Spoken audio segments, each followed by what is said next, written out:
Listen, if this is y'all first time here, I am Yashika Foster. I created Hood Parenting. And for those of you who don't know what Hood Parenting is, it's my way of understanding everything that I've been through in my life and my gift to the world, right? Because when I think about my life and the different dynamics that I've had every experience of parenting that you can think of. I've been married and divorced twice. So I've had combined families. I've had nuclear families. I've had stepkids. I come from a single parent home. I come from an absentee father. I'm currently a single parent of an adopted daughter. I still have, bonus kids that I'm active in their lives. So whatever demographic of relationships and family structure and parenting that you can think of, I've had it. Okay. My mother was a teenager. My father was an absentee, and he was a hustler, right? My father was a hustler, and he gave it to me, honey. He gave me some of those skills of luck and all those things. But anyway, today I didn't want to pre-think about what I wanted to talk about. I just wanted to bring it in from that point, talking about my father, because as I go on this journey of being a parent for the second time, because y'all know that my older 4 kids, I've raised 5 kids total, or actively raising 5 kids, 4 which are adults, and 1, y'all know the girl ain't but 10. Okay, so she ain't but 10. So y'all know I'm kind of exhausted already, but we still here. And we are still trugging along. Continuously tell my future son-in-law that I apologize. I do apologize now. So, or future daughter-in-law, I don't really know, but whoever it may be, I apologize, because I just don't know. But with that being said, when I think about me doing this journey as being a parent again, I think about the things that I wasn't able to tell my kids, things that maybe I didn't know to tell them, or I think about things that my mother told me years ago, and how they all play a part now, right? When I think about different things that my mother told me, and I think back to those things now about, wow, I remember when I was told this, or when I learned something from an adult where they told me this, and that was it. I tell the story often of when I decided to join the military at 12 years old. And I remember I was talking to my gym teacher one day, and I told him, I said, well, I'm going to join the military. And so he was telling me, he said he was my favorite teacher, Mr. Williams. This when I was in the 7th grade. And he says to me, he says, you're going to join the military. He said, are you going to stay into retirement? And I said, no. He said, because you go do 20 years, you can get a check for the rest of your life. And I was like, no, because if I go in at 18, I'm going to be 38 when I retire. And that's going to be old, because in my mind, 12 years old, 38 was old, right? And he said, well, you're going to be 38 anyway. And I thought about it. I was like, So when it came time for me to make that decision, whether I was going to stay in the military or get out, I think about what Mr. Williams told me. And Lord knows I stayed in past that, because I ended up doing 25 years, but I was still young when I retired. So it's just those little those little seeds that are planted in you when you're young. And I just want to make sure that I'm able to capture those things. I think about my father today. I went to church today I'm non-denomination. Okay. So I'm not going to sit up here and act like I'm just this, none of that right there. That's not me. That's not who I am. I'm not going to pretend or anything like that. However, I think about something that my father had said to me years ago. And y'all got to remember, I met my father for the first time when I was about 12 years old. I seen him again when I was 16. I think I was 16. Then I seen him a third time when I was 18. He came to my high school graduation. And then when I was 20, I buried him. So that was almost 31 years ago. May of this year would be 31 years. And so there was only 3 times that I met him in life. Well, that I can remember. Of course, I think he was there for my birth, and maybe, I don't know, he came around. I don't know, but I know I only remember him 3 times. Okay. But in this first time that I met him, I remember my mom made him go and buy me a coat. So we were out at the store, and she was like, okay, he in town, we gonna get something from him, because them child support checks, when he left the Army, them child support checks stopped coming in a long time ago. So while you here, this girl need a coat. So he was like, okay, bet. So he made sure, mom took care of business. Okay. So anyway, he said something. So there was something went on, because here I was sitting up here, and I had been kissing on little boys and stuff. Little boys had, little marks on my neck and everything. And my dad asked me while we was at the store, I was either 12 or 13, that my dad asked me while we were at the store, he said, "What is that on your neck?" And I was like, I was scratching, because in my mind, my fair skin, I can get away with telling him that because, he fair skinned as well. So, I could tell him that I got that from scratching. And so he looked at me and he says, Yashika, never allow somebody to make you change who you are.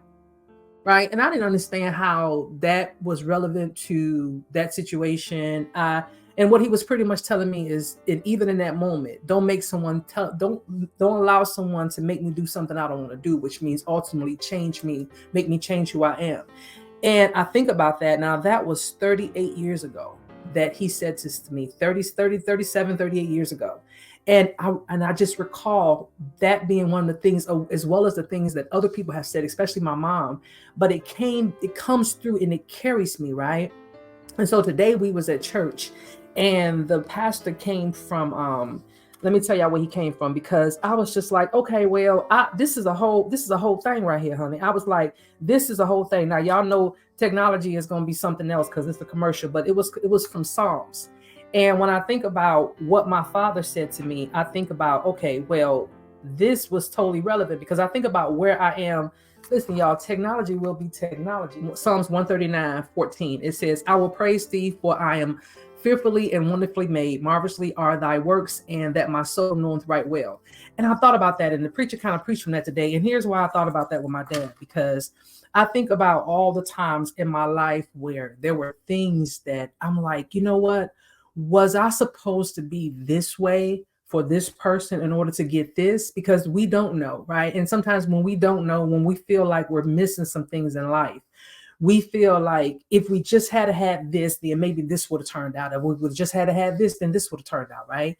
And so as I reflect on things that happened in my life, and just the different relationship patterns and the different dynamics of families and things like that, and then where I come from, I think about that, right? But then I also think about, hold up, am I okay?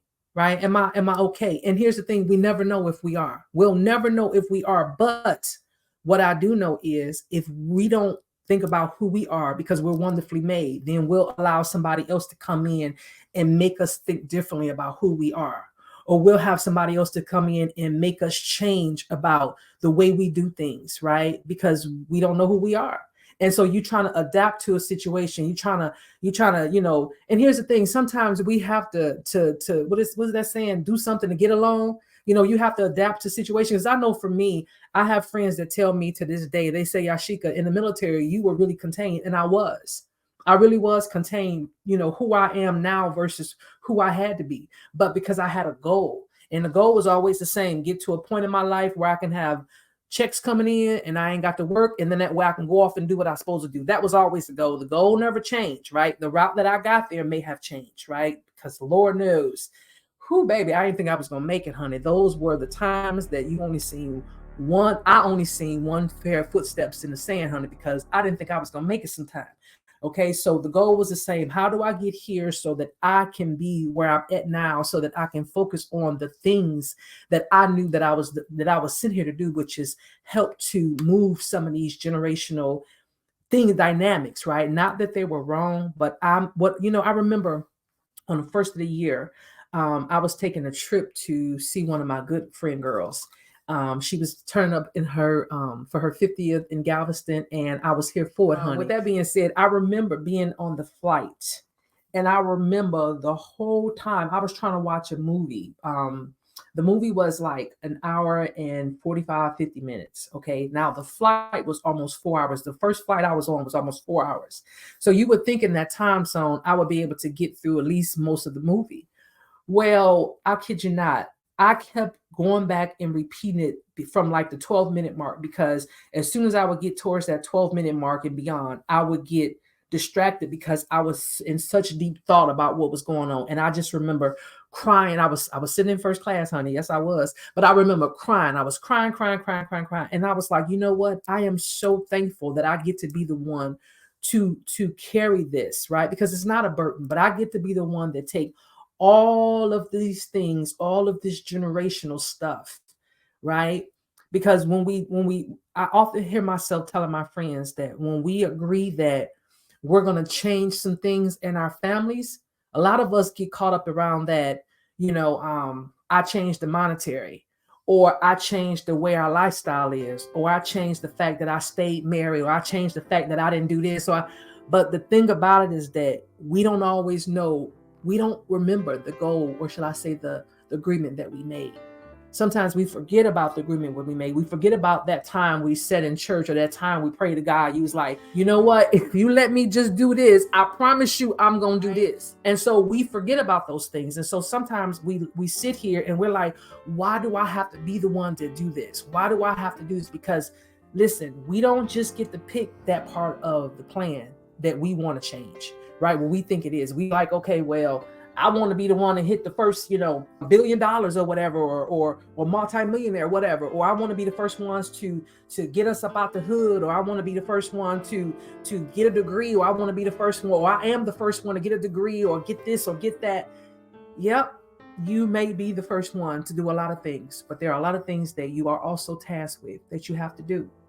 And so this is that part of me where I think about those different things where my father's voice, that one message, and the things that my mother told me, and then as I go on this road, right, on this trip, and the message that I have for especially the young people is that we don't know what it looked like, right? We don't know what it looks like. We don't know what deal you made, or what you said you do, or how you got to where you want to go, or how you're going to get to where you want to go. I don't know any of that. Only you know that. Only you know your life. And as we go through this time with our young adults, especially us with children that are at that age, right? They're young adults that are trying to figure it out, and we're trying to prevent them from going through some of the struggles that we went through, not understanding that they have to go through some of these things, and it's not going to be pretty. It's not going to be pretty for that person. It's not going to be pretty for you. It's not going to be pretty for a lot of people. And you're going to have to make some decisions that you're not even going to be able to sleep well at night, right? You're not, but you have to, because why? There are just some things that you're tasked to do, right? And so when it comes to the young adults, my message to you is simple. Stay on task, right? Do not adjust yourself by looking at what everybody else is doing. So you have to decide who you are, what it is that you're supposed to do, and you keep going. And it's not going to be pretty. Sometimes you're going to take some backward steps. Sometimes you're going to trip and fall. Sometimes you're going to be like, what was I thinking? Sometimes you're going to be like, I made the wrong call. But nobody knows but you. Nobody can see it through but you. And even if you do, listen, I can tell you right now, you're going to probably make 99 mistakes for one thing before you get that one thing right. So in other words, you're going to have to try it 100 times. You're going to probably fail 99 times. I can almost guarantee you. Now, every now and then you might get somebody might throw you a bone. You know what I'm saying? You might pray real well, or the ancestors came down on you. You might have just got lucky and was at the right place at the right time. All that is possible, but that is not common. That is not common. It's possible, but it's not common. It's not something that's just given. Like, you just got to have a whole bunch of things working in your favor for things to just come out right the first or second time you try it, because that ain't how always life is. And then it's like, okay, well, that happened, but now what? Right? Because you probably didn't think further than that. Okay, so even if you get it right, okay, now what? Now what you gonna do? Because you ain't gonna stay there. You like, okay, if I can do this, I can do this. Okay, because you only gonna remember, we tend sometimes to go deep, right, in that one spot, right? Sometimes we might want to go a little bit wide and go a little bit deeper. Go a little bit wide and go a little bit deeper. Then maybe go a little bit deeper, then go a little bit wide. Just depends on your journey. Everybody's journey is different. But this all stemmed from me just listening to the pastor today, because I thought about what he said, just about, just knowing who you are, and you're perfect. Like everything about you is the way it's supposed to be. Everything about you, there's nothing. I mean, I just recall so many years of my life as a young woman thinking about what I didn't have. I was never ungrateful. Don't get it twisted. I was never ungrateful. But I also, and people didn't know this about me. That was the thing about it. People would look at me when I was younger and be like, oh, but there was things about me where I'd be like, well, why I don't have that? Well, why I don't have that? Well, I don't have it because I thought that life was supposed to be this perfect thing, right? There are some things that I didn't have that I wish I had, and I don't know if it would have turned out differently. But what I do know is I'm grateful for what I had because because there's so many people that don't have even just a portion of it. And my mama, listen, on this channel, you're going to hear me talk a lot about my mother. Okay, you're going to hear me talk a lot about my mother because of who she is, I am who I am. And that has a lot to do with it. And so a lot of my upbringing came from either seeing her in it, or me watching it, or me going through it with her, or me hearing about it. Like, I mean, like I was there. Y'all got to remember, we only 16 years apart. So I tell people we grew up together. So there was a lot of things that she was trying to understand who she is as a woman. And then, oh yeah, by the way, she's raising a girl who's about to be a woman. And baby, it wasn't always easy, right? But I am thankful. Now, was there times that I look back and I was just like, well, dang, she ain't have to do me like that, right? But hey, I needed everything that she did, because she had not stayed on my tail and done the things that she done and made sure that I did what I was supposed to do. Listen, there's no telling, because I see myself as I raised the girl. I look at her and I tell her all the time that my job is to make sure that you don't color too far outside the lines. Bring you back inside the lines. So imagine you coloring and you in this picture, right? Don't go too far out the lines, because I'm gonna bring you back. So that's how that is for me. That's how that is for me with her, and that's how my mother was with me, right? But in that moment, in that time, I'm just like, why she always, I'm doing good, like I'm doing this, I'm doing that. So why she always, like, I got this, right? But she like, hold up, you getting too far to the left, too far to the right, you coloring too far out the lines, right? So she bring me back in. It wasn't always pretty. Now, it wasn't always pretty, right? No matter what, it wasn't always pretty. As I go through this journey, I hope that these videos are helpful to somebody, because like I say in all my videos, I don't know who this is for, but what I do know is that when I make these videos, when I talk about these things, either these are things that I'm hearing from other people that they're going through, or I'm going through them myself, or it might be a combination of both. It just depends on what day of the week it is, because you catch me on a Sunday, I may not be going through anything. You catch me on a Monday and all HELL break loose. It just depends on what day of the week it is. All right, so if this is your first time here, make sure to like and subscribe. I'll catch you guys in the next video. Bye.